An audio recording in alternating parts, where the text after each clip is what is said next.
Ancient wisdom on oneness. Eastern philosophies. In the East, the question of who we are has always been asked with depth and subtlety. Hinduism, Buddhism, and Taoism each offer a vision of life in which separation is not the foundation of reality, but an illusion to be seen through. They do not deny individuality. They do not erase the self. They invite us to understand it differently, woven into a larger whole, moving in harmony with all that is. Hinduism speaks of Brahman, the ultimate reality that underlies everything. It is infinite, unchanging, and present in all forms of life. Every tree, river, star, and human being is a reflection of this singular essence.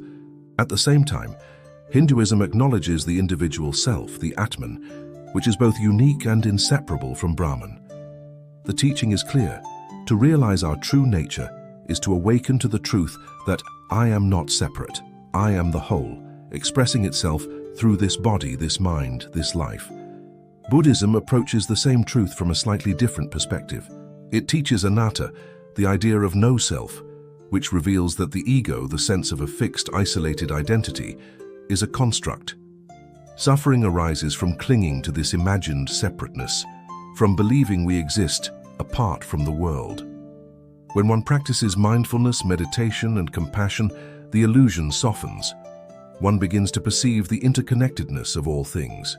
Life is experienced as a vast flow of cause and effect, a web of relationships where every action resonates beyond its immediate context. In moments of deep insight, the boundary between self and other dissolves entirely, revealing unity in the most intimate, profound way. Taoism offers yet another path.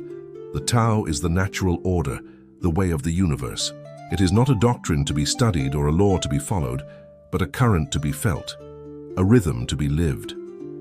Life, in Taoist understanding, moves effortlessly when we align ourselves with the Tao, when we stop resisting the flow. Harmony arises not through control or separation, but through recognition of our place within the unfolding process of the world. To live in Tao is to move like water, yielding, adaptable, yet inseparable from the rivers, the rain, the oceans. Across these traditions, there is a common thread. They all teach that the self is real, but not as isolated. They all point toward unity as the ultimate truth. They all suggest that suffering, conflict, and disconnection arise from forgetting this truth. They do not ask us to abandon individuality, but to see it differently, not as a wall, but as a wave within the ocean of life, distinct yet inseparable, fleeting yet eternal. Consider the practice of meditation, shared across these philosophies. Sitting quietly, observing the breath, witnessing the mind without judgment, one begins to notice the subtle dissolution of boundaries. Thoughts arise, emotions pass, sensations come and go. In this witnessing, the rigid distinction between I and not I softens. Connection becomes tangible. The body, mind, and world are experienced not as separate, competing entities, but as intertwined elements of a single dynamic process. The teachings also emphasize action in harmony with the whole. In Hinduism, karma yoga encourages selfless action, serving others without attachment to reward. Buddhism emphasizes compassion and loving kindness, acting from awareness of interconnectedness. Taoism encourages following the natural rhythm of life, making choices that do not resist but flow with the inherent order of the universe. In all cases, ethical behavior arises naturally when unity is recognized. Separation diminishes, and the need to dominate, compete, or control fades. Eastern philosophies also remind us that this understanding is not intellectual alone. Knowing unity is not enough. It must be experienced. Ritual, meditation, mindful movement, and observation of nature are all methods to awaken the awareness that we are not separate. These practices cultivate a direct, lived understanding of the self as both unique and inseparable from the whole. The wisdom is subtle. It teaches that the world is constantly speaking to us. A leaf drifting on the water, a cloud passing overhead, the rhythm of the seasons. They are all reminders of the larger currents in which we exist. Observing them, one begins to notice the pulse of life that connects everything. The same patterns appear in our own minds and bodies.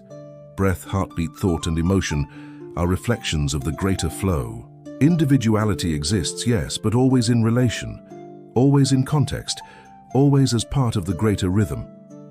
Ultimately, these Eastern traditions offer a profound invitation. They invite us to see beyond the immediate, to question the reality of separation, and to live in alignment with unity. They do not promise that the journey will be easy. The pull of ego, desire, and fear is strong. Society reinforces the illusion of isolation at every turn. But through consistent practice, reflection, and awareness, we can gradually shift perception. We can remember our place within the whole, act in harmony with it, and live with the calm certainty that nothing exists in isolation. Hinduism, Buddhism, and Taoism all guide us to a single insight. The sense of being apart from life is temporary. It is a veil, a lens, a story the mind tells. Beneath it lies the infinite, interwoven reality of existence. We are both ourselves and part of everything else. We are waves and oceans, sparks and fire, droplets and rain. To remember this is to awaken, to live fully, to embrace life with clarity, presence, and reverence. And in that remembering, we discover a freedom unlike any other. Freedom from fear, freedom from false divisions, freedom to act with compassion and clarity, freedom to exist as both me and all, to touch the world without separation, to move through life with awareness, to know deeply that the threads connecting us to all things have never been broken.